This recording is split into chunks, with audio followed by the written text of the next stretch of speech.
नमस्कार मित्रांनो, चला तर आपण डीएनए आणि आरएनए याच्यामध्ये डिफरन्स काय आहे तो पाहूया. चला, पहिला डिफरन्स काय आहे बघा, न्यूक्लियोटाइडचा डिफरन्स आहे.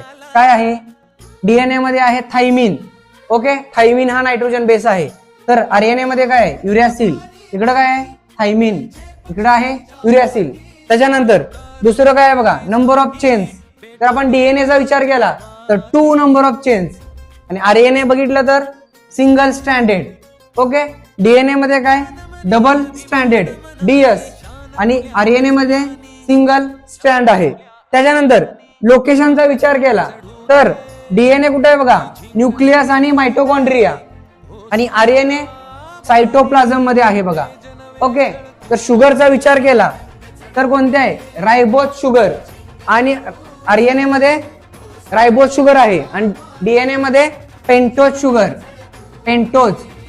आता फरक लक्षात ठेवायचा परीक्षेसाठी, डीएनए मध्ये 1 ऑक्सिजन कमी आहे आरएनए पेक्षा.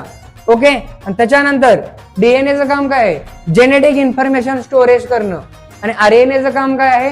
जेनेटिकल इन्फॉर्मेशन स्टोअर करणं आणि प्रोटीन सिंथेसिस. नमस्कार मित्रांनो, तुम्हाला जर ट्रिक आवडली असेल तर लाईक करा, शेअर करा आणि सबस्क्राईब करा.